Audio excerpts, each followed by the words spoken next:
If anyone thought that crisis President Trump would be any different from the character we've seen up to now, well, the distinction isn't always obvious. What do you say to Americans who are watching you right now who are scared? I say that you're a terrible reporter. That's what I say. Right now, 250 million Americans are sheltering behind their front doors. That's 70% of the population under a stay-at-home order. But there's no evidence that this country is any less politically polarised than it was before this crisis started.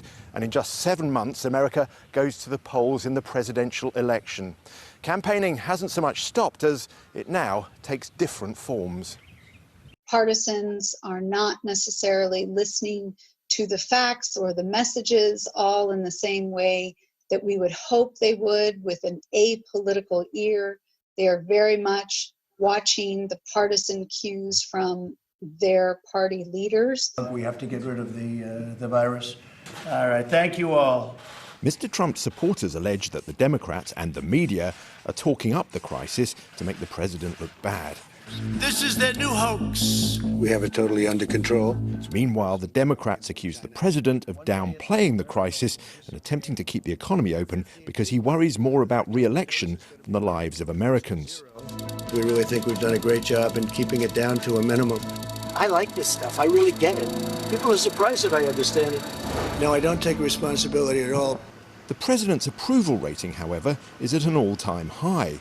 But Americans have traditionally always rallied round the flag in times of national emergency. That doesn't mean they'll change the way they intend to vote.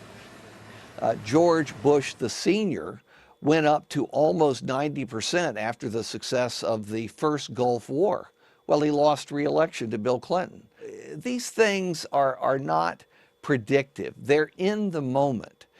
In the United States, political conflict is built right into the Constitution. You have the federal government at the centre and then 50 individual states, each with a tremendous amount of independent power. And if you look at the states where we've seen the early outbreak of this virus, the populous states like California and New York, well, they're all controlled by governors who are Democrats. Trump has all but said in public press conferences, I'm not going to go out of my way to help governors who are attacking me. He's made no secret of it. He calls all the governors. I tell him, I'm a different type of person. I say, Mike, don't call the governor of Washington. You're wasting your time with him. Don't call the woman in Michigan. Well, it doesn't make any difference what happens. The governor of Washington? No, you know what I say? If they don't treat you right, I don't call. A huge symbol of federal help, the hospital ship Comfort arriving in New York Harbor. But governors want the federal government to do so much more. They want Washington to coordinate the purchase of vital supplies. Instead, they say, they're all bidding against each other. You now literally will have a company call you up and say, well, California just outbid you. It's like being on eBay with 50 other states bidding on a ventilator. But so far, President Trump's reply has been, that's not my job.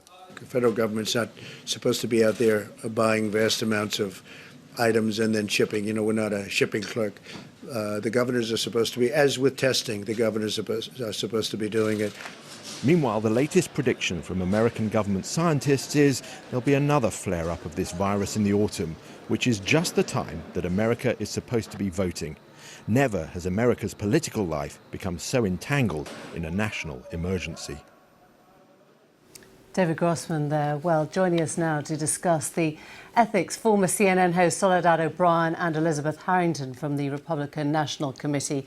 I'm going to talk to Elizabeth first, if I can. American people deserve to hear from their commander-in-chief in the middle of a crisis, of course. But I wonder what your gut reaction is when you hear, for example, Andrew Cuomo saying it's like being on eBay with 50 other states. Donald Trump gives to those states that he thinks have treated him right and not to those that haven't, that have Democratic governors. You must wince when you hear that, don't you? Well, Andrew Cuomo has also said many positive things about the president and the vice president and the real assistance that has really been across party lines. It doesn't matter what political party you're in. President Trump has said, I'll work with anybody if they'll help the American people. Listen to what Gavin Newsom, the governor of California, has said, that the president has done everything that they've asked. And you've seen a real mobilization of getting government resources coming together. Look at the president opening up the cabinet room on Sunday night with experts who know the supply chain. And they say, why do we have these masks in Ohio but can't get them sterilized out? Can you get the FDA to get that approval? Elizabeth. The next day, we have in Ohio 160,000 masks that are able to be recycled out. That's the kind of leadership that President Trump has consistently been delivering, and Democrats sadly sometimes want to play politics. Yeah, but President Trump's delivering results. As I'm sure you know, he has spewed disinformation, inaccuracies, untruths right the way through Like this. what? He said in January that there were no worries about a pandemic. He had it totally under control. He then said it was a miracle and it would disappear. He said it was being talked up by Democrats wanting to unseat him. It was a hoax. He told reporters off for asking questions about Americans being worried. Were you happy with all that, or do you want to sit here and defend that kind of language used at a time of crisis? He never called it a hoax. And in fact, if you look at the timeline, the CDC took out its emergency operations. They started that in January. January 15th, the first day there was an American case in the United States, what was Nancy Pelosi doing? She was handing out her impeachment pens. Just a week later, President Trump had already set up a task force to deal with this crisis. Yeah. And by January 31st, he had shut off travel. What was Nancy Pelosi doing on February 24th? I was in the States at the time. She was in Chinatown. She was in Chinatown in San Francisco, encouraging, saying, nothing's wrong here. Please come out to Chinatown. So President Trump's been consistent. He's been calling for calm. He claimed there were tests for anyone who wanted them. He talked up unproven cures from the podium, and he said he himself had a natural ability to understand the science. People had wondered why he was so good at it. I mean, where do you stop? Should the broadcasters even be showing this stuff when it's a matter of life and death for the public watching? Absolutely. President Trump is giving the American people critical information. Just today, as we speak, he's laying down the reasons why we're extending those guidelines to April 30th. You talk about an unproven drug. It's because we got the FDA laser fast approval. There's 1,000 patients in New York right now that are getting an opportunity at that life-saving drug, and we'll see just how effective it is under the supervision of a doctor. President Trump has been consistent in calling for calm, but also in making the right decisions to put the American people first. That's why his approval ratings are up, Elizabeth and that's Harrington. why people have no trust in the mainstream media. Thank you very much indeed. Soledad O'Brien, if I can turn to you. It is incontrovertible that his ratings are up. Is it his consistent calls for calm that have done it? No, I think all the things that you pointed out to the woman from the RNC were accurate. She didn't mention all the times that President Trump played golf from January to March, but that's another story. No, I think there's a couple of different things. As you heard in the piece, it's not necessarily predictive. As we see the president go before the cameras, he has much more face time. It doesn't necessarily mean that Americans are going to necessarily vote for him. Americans are known to rally around their leader at a time of crisis. And so I think a lot of people say those numbers going up are not necessarily an indication of Americans embracing the president more. But I almost feel like saying, welcome to America in that interview you just did, right? I mean, it's almost feeling like you're being completely gaslit in a conversation that is never about what it's about. Well, let's ask then what responsibility broadcasters have. I know that you were formerly with CNN, and it is a question now of I don't know whether you'd call it etiquette or ethics, as to whether you run these press conferences in their entirety if a lot of the stuff is being factually contradicted by chief medical officers at his side.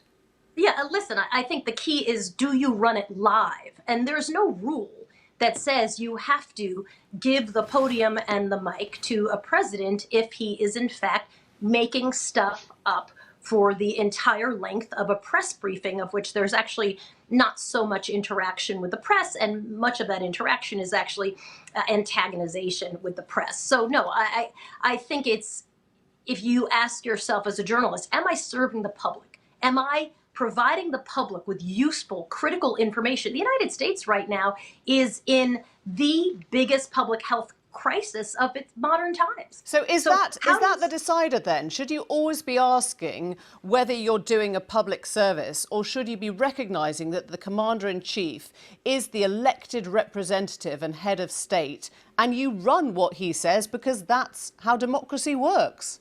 Historically, I think we've always run what the president says because by virtue of being the president, what he has to say is newsworthy.